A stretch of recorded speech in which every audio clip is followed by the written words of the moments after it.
Good afternoon po mga ka-farmers. Once again, welcome back to our channel. This is Jolly Farmer TV. Kung hindi pa kayo naka-subscribe sa ating channel, subscribe na po para ma-notify kayo sa lahat ng video na ating i-upload.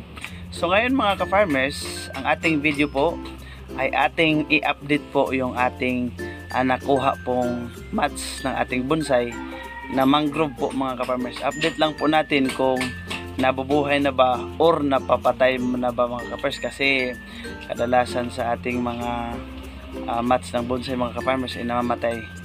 So ngayon review po natin kung meron po bang sinyalis na siya ay mabubuhay mga ka-farmers, kasi malapit na mag-isang buwan yung nung tinanim natin mga ka-farmers mula nung nakuha na hunt po natin mga ka-farmers. So what's up po, samahan nyo po ako sa aking video this afternoon.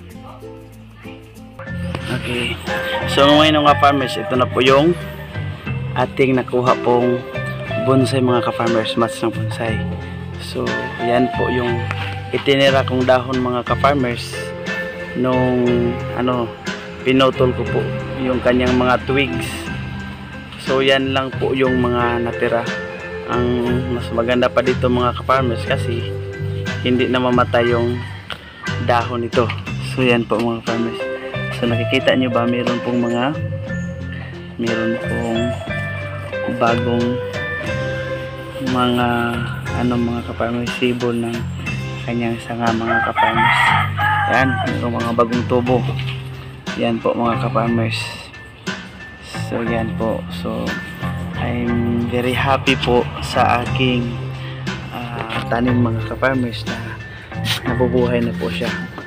So diba, nakikita nyo ba ngayon mga ka-farmers? So aiming po for this year mga ka-farmers na tataas yung tataas yung mga twigs ng ating bonsai mga ka-farmers. So ayan, maganda na po siya mga ka-farmers kung ating tingnan, kasi kadalasan sa mga kinukuha kong bonsai mga ka-farmers mamatay. So nakikita nyo mga ka-farmers, meron pong mga maliit po na mga tubo mga ka-farmers.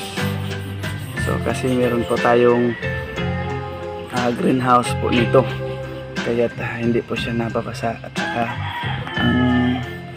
vulnerable stage pa po ito mga ka-farmers ng ating mats po, kasi kapag palagi itong nagagalaw mga ka-farmers, so posible itong mamatay kasi hindi pa yung kanyang mga roots sa ilalim. So posible pa po siyang mamatay. So kailangan pa po nating ingatan yung bonsai natin na hindi siya magalaw masyado. Kaya inilagay ko itong mga ka-farmers sa lugar na hindi siya masyadong ng tao, lalo na sa mga bata mga ka-farmers.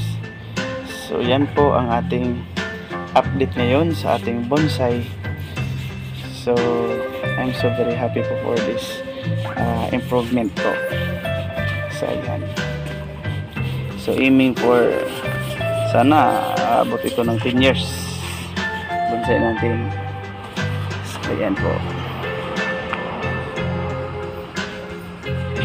Okay mga ka-farmers, so nakikita natin mga ka-farmers yung bonsai natin mga ka-farmers, yung improvement na kanyang mga sanga. So yan po siya mga ka-farmers. Kita tayo. Yan po yung ating bonsai. Yan po bonsai natin. So yan po yung improvement, kasi maraming mga maliliit po na mga sanga mga So thank you very much for watching. Sana po nagustuhan niyo yung video natin. Kung meron po kayong suggestion, comment, just comment down below para ma-notify natin at saka magawan po natin ang video mga ka-farmers. So thank you very much once again. This is Jolly Farmer TV.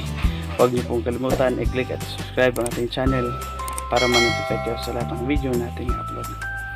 So thank you very much and good luck. So abangan nyo lang po ang sunod na update natin sa ating bonsai.